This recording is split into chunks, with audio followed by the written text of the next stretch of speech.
এ কি মা, কালকে ডাল আর এক মুঠো পান্তা। মা, আমার পেটে তো এখন খুব খিদে, এ কটা ভাত খাবো নাকি? খাবার সামনে নিয়ে খাবারের নিন্দা করতে নেই মা, এগুলোই খেয়ে নি।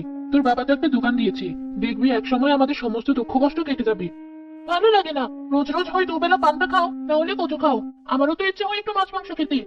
সবসময় তো খাই খাই আসে কোথা থেকে তোর? এখন তো দুবেলা খাবার খেতে পাচ্ছিস, কদিন আগে তো সেটাও জুটতো না। মুখ বুঝে খেয়ে নেই। আহা গিন্নি, মেয়েটাকে এভাবে কেন বকছো? ও ছোট মানুষ, ওর তো কোনো দোষ নেই। দোষ তো আমার। আমি অভাগা বাবা ওর, যে কিনা বউ বাচ্চাকে ভালোভাবে খাওয়াতে পারে না। বাবা, তুমি দুঃখ করো না, আমি আর কখনো খাবারের জন্য বায়না করবো না। যখন যেটা খেতে দিবে আমি সেটাই খাবো। বউ, তুমি কটা মুখে দাও, এভাবে সামনে বসে আছো কেন? আমার পেটে খিদে নেই, তুমি তো জানো সকালে একটু পানি খেলে আমার পেট পুড়ে যায়। হ্যাঁ, সেটা তো খুব ভালো করেই জানি। এই সংসারে এসে তুমি কত কিছু ত্যাগ করলে। তোমার মতো একটা সংসারী বউ পেয়ে আমি নিজেকে খুব ভাগ্যবান মনে করি। সেসব কথা বাদ দাও, দোকানটার কি অবস্থা? বেচাকে নাকি বেড়েছে? এখন তো একটু দেখছি ভালো, আস্তে আস্তে হবে। সবে নতুন দোকান দিলাম, সময় তো একটু লাগবেই। আমাদের সমস্ত পুঁজি ওই দোকানে বসানো, জানি না সৃষ্টিকর্তা কপালে কি লিখে রেখেছেন। তবে যাই হোক, আমাদের সাথে মন্দ যেন না হয়।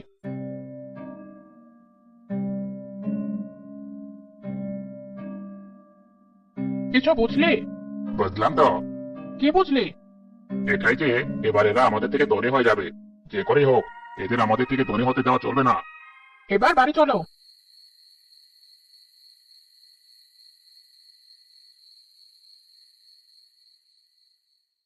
আর কত হাঁটবে? এত হাঁটলে তো পায়ে ব্যথা হয়ে যাবে। শেষে আমারই পা টিপে দিতে হবে। তোমার ওই মোটা মাথায় তো আর ভালো বুদ্ধি বের হবে না। ভাবতে দাও কি করে ওই দোকানটা দূর করা যায়। মাত্র তো দোকানটা শুরু করলো, কিছুদিন চালাক, তারপর না হয়। চুপ করবে তুমি, গাধা একটা। ওরা একেবারে ধনী হয়ে গেলে তখন ভেবো। শোনো, আজ রাতে সবাই যখন ঘুমিয়ে যাবে তখন এই দোকানে আমরা আগুন ধরিয়ে দেবো। এত রাতে তুমি হাঁটে যাবে নাকি? গেলে গেলাম, তাতে কি? এখন বলো আমার বুদ্ধিটা কেমন হলো। আমার বউ বলে কথা, বুদ্ধি তো হবে। সেদিন সন্ধ্যা থেকে শুরু হলো খুব ঝড় বৃষ্টি। মা, ঘরে তো মনে হয় এবারে থাকা যাবে না। দেখো কত বৃষ্টির পানি আসছে ঘরে। এখানে জিনিসপত্র তো সব ভিজে যাচ্ছে। এত ঝড়ে না জানি ঘরটা কখন উড়ে যায়। আমার তো খুব ভয় করছে না। ভয় নেই মা, কিচ্ছু হবে না। আয়, এখানে গুটিয়ে বসি। আমি আছি তো, কিসের ভয়? মা, বাবা কি করে আর বাড়ি ফিরবে এই ঝড় বৃষ্টির ভেতরে? আমারও যে খুব চিন্তা হচ্ছে। মানুষটা কি আর বাড়ি ফিরতে পারবে? বাড়ি ফিরতে না পারলেও সমস্যা নেই, দোকানের ভেতরে থাকবে না হয়। কি ঝড় উঠলো! তাড়াতাড়ি দোকানটা বন্ধ করতে হবে, না হলে মালামালগুলো সব নষ্ট হয়ে যাবে। এমন অবস্থায় বাড়িতে ফিরতে পারবো না।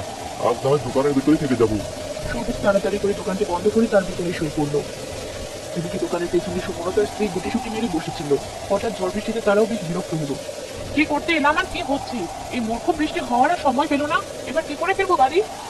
আমাদের কাজ আমরা করে ঠিক বাড়ি চলে যাব। এখন চারপাশ নিঝুম, কেউ নেই। চলো, এই সুযোগটাই কাজে লাগাই।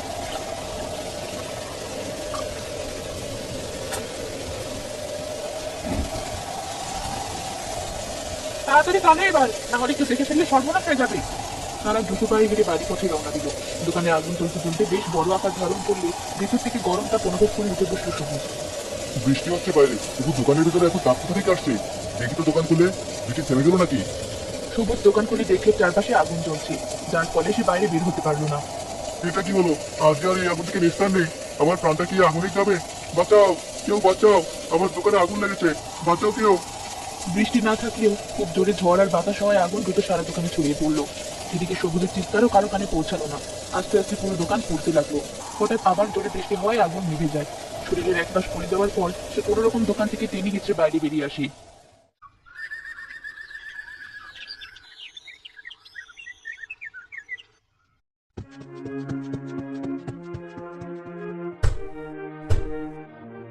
ভাবি, ও ভাবি, ভাবি তাড়াতাড়ি দরজাটা খোলো, সর্বনাশ হয়ে গেছে।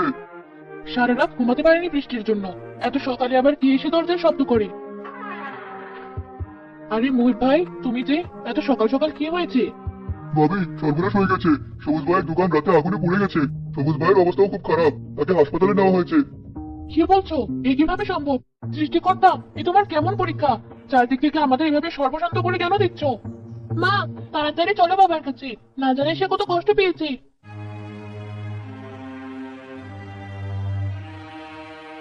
বাবা, চোখ খোলো। এখন ওনাকে দেখো না মা, ওনার অবস্থা খুব বেশি ভালো না। একটু বিশ্রাম নিক। আর হ্যাঁ, আপনাকে বলি, ওনার চিকিৎসার জন্য অনেক টাকার প্রয়োজন। এই নিন প্রেসক্রিপশন, এই ওষুধগুলো এখনই আনুন। কি হবে? এবার কি করবো? ঘরে আজকের খাওয়ার মতো যার অবস্থা নেই, সে এত টাকা কোথায় পাবে?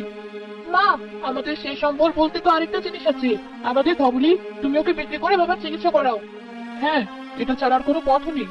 তোর শখের ধবলিকে যেমন বিক্রি করতে। সবুজ কিছুটা সুস্থ হলেও তার শরীরের এক পাশ পড়ে গিয়ে প্যারালাইজড হয়ে গিয়েছিল। রিনা ইটের ভাটায় কাজ করে বেশ কষ্ট করে সংসার চালায়। পাশাপাশি তার বাড়ির সাথে এক টুকরো জমিতে কিছু গমও লাগিয়েছিল সে। ওটো, এই ওষুধটা খেয়ে নাও। তোমাকে কতবার বলেছি আমার জন্য ওষুধ আর এনো না। এত কষ্ট করে রোদে পুড়ে ভাটায় কাজ করছো, টাকাগুলো রেখে দাও, অসময়ে কাজে লাগবে। চাচা, তোমরা কেন? আমরা কি তোদের বাড়িতে আসতে পারি না? না হয় জমি জমা নিয়ে একটু ঝগড়া লেগেছিল তোর বাবার সাথে, তাই বলি কি তোরা আমাদের পর? তোরা তো আমাদের আপনজন। না, তোমরা তো আমাদের বাড়িতে আসো না। বাবা এতদিন বিছানায় পড়ে থাকলো, একদিনও আসেনি, তাই জিজ্ঞাসা করলাম। হ্যাঁ, আসিনি, তখন রাত ছিল তাই। যাই হোক, যে কথা বলতে এসেছি, জমিতে তো দেখছি ভালোই গম হয়েছে। এবার গম উঠিয়ে তোমরা আর ওই জমিতে চাষ দিবে না। কেন ভাই? জমিটা হিসেব মতো আমাদের, কষ্ট করে চাষ করেছে বলে এবার ছাড় দিলাম। পরিত্যক্ত জমি ছিল ওটা, এত কষ্ট করে আমি আর মা জমিটা ঠিক করলাম, আর এখন বলছো জমিটা তোমরা নিয়ে নেবে? এত ছোট একটা মেয়ে কেমন মুখে মুখে তর্ক করে দেখো। তোদের বলার কথা বলে গেলাম, বাকিটা সময় হলে আমরা বুঝে নেব। বাড়ি চলো এবার। শুনলে তো তোমার ভাই কি বলে গেল? কিভাবে চালাবো আমরা এই অভাবের সংসার? না খেয়ে তিনজনই ঘরের ভিতরে না হয়ে মরবো, তারপর ও যা বলে তাই শোনাবো। মানুষ হিসাবে ও যে বেশি সুবিধার না, কখন কোথা থেকে ক্ষতি করবে বুঝতে পারবে না। ও যে আমার আপন ভাই হয়ে ও এত শত্রু হিসাবে আমাদের কেন দেখে? তরি, এই তরি, সে কখন থেকে ডাকছি, শুনতে পাচ্ছিস না? মা, তুমি আজ এত সকাল সকাল চলে এলে যে, কাজ নেই নাকি? না মা, মালিক আর কাজে নেবে না, সে ভাটা বন্ধ করে দিয়ে বিদেশে চলে যাবে। এবার আমাদের কি হবে মা? আমরা সত্যি সত্যি এবার যে না খেয়ে মরবো। জানি না তরি, গমগুলো পেকেছে, কাল তুই আর আমি মিলে গমগুলো কেটে ফেলবো। সেগুলো বিক্রি করে যদি কিছু টাকা পাই, তাই উঠে তরি ও তার মা মাঠে গিয়ে দেখলো একদল হাতি তাদের গমের ক্ষেতটা খেয়ে প্রায় শেষ করে ফেলেছে। তোরা এটা কি করলি? আমার একমাত্র সম্বলটাও তোরা খেয়ে শেষ করলি? এতগুলো হাতে একসাথে তোরা কেন এলে আমাদের খেতে? তোরা কি জানিস এগুলোই আমাদের পেটের খিদে নিবারণ করবে? তোরা যে আমাদের পেটে লাথি মেরে গেলি, আমরা তো এবার না খেয়ে মারা যাবো।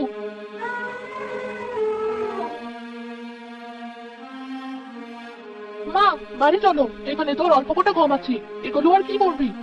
ওগুলো কেটে নিয়ে চল মা, ঘরে যে খাবার আছে তা দিয়ে একদিন চলবে। তারপরের দিন না হয় গমগুলো কুটে কটা রুটি বানিয়ে খাবো, একটা দিন তো চলবে।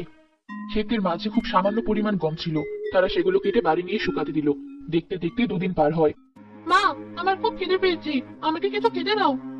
ঘরে কোনো খাবার নেই তো মা, চল তোর চাচাদের বাড়ি, ওখান থেকে কোটা খেয়ে আসিস। কাল গমগুলো কুটে রুটি বানিয়ে দিব। তাহলে তাড়াতাড়ি চলো মা, কাল দুপুরে খাবার খেয়েছি, আজ যে খেতে সহ্য হচ্ছে না।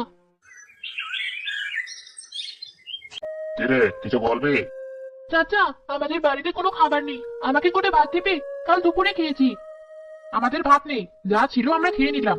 যখন তখন এটা ওটা নিতে আসিস, সবসময় তোদের জন্য কি আমরা এটা ওটা নিয়ে বসে থাকি? ছোট মানুষ, ওকে ওভাবে বলছো কেন বোন? তোমরা তো আমাদের আপনজন, তোমাদের ছাড়া কোথায় যাব? নেওয়ার সময় আপনজন, এই ছোট লোকেরা অভিনয়ও পারে ভালো। যা এখান থেকে, আর কোনো জিনিসের জন্য আমাদের দ্বারে আসবি না, আমার বিরক্ত লাগে তোদের দেখলে।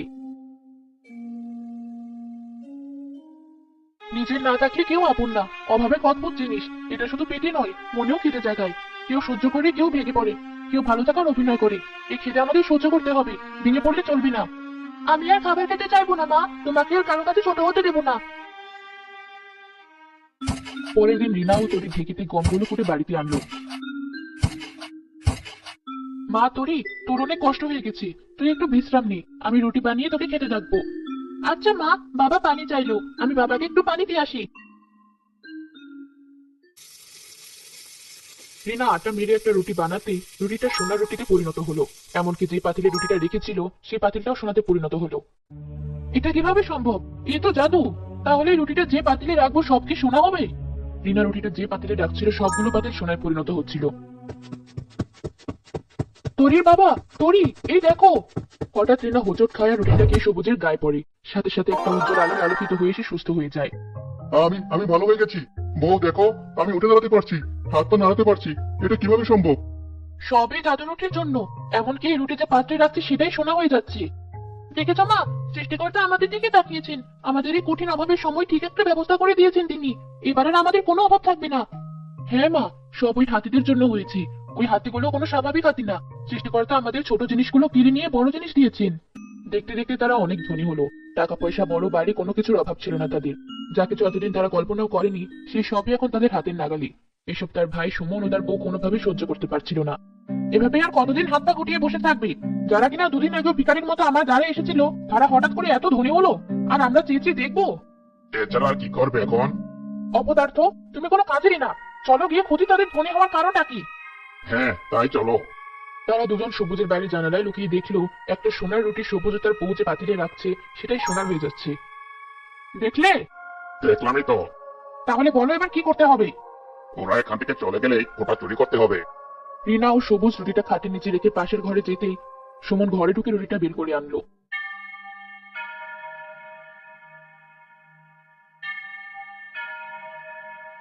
রুটিটা পাতিলগুলোর উপরে রাখো, আমার যে আর দেরি সহ্য হচ্ছে না। আরে দাঁড়াও দিনে, রাখছি তো, এত অধৈর্য হও না। সুমন রুটিটা একটা পাতিলের উপর রাখতেই রুটিটা গলে পাতিল ভর্তি ফোঁকা হয়ে গেল। বলো আমাদের পিছু নিচ্ছে, তাড়াতাড়ি দৌড়াও।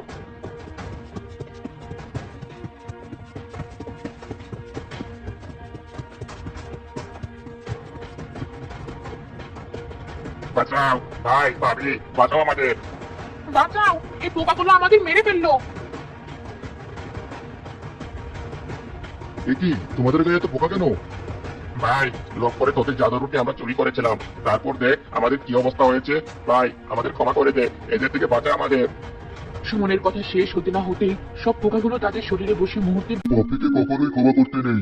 এরা পাপ করতে করতে সীমা অতিক্রম করে ফেলেছিল, যার কারণে এদের প্রাণ দিতে হলো। মা দেখো, জাদুর রুটি কথা বলছি। আমাদের যে আর কোনো কিছুর প্রয়োজন নেই। এই জাদুর রুটি আমাদের কাছে থাকলে না জানি কবে আমাদেরও লোভ বেড়ে যায়। হ্যাঁ, তুমি ঠিক বলেছো। জাদু রুটি, তুমি আমাদের অনেক উপকার করেছো, আমাদের অভাবে সংসারটাকে আলোকিত করেছো। আমরা তোমার কাছে সারা জীবন কৃতজ্ঞ থাকবো। হ্যাঁ, এবার আমারও ফিরতে হবে আমার স্থানে। তোমরা ভালো থেকো।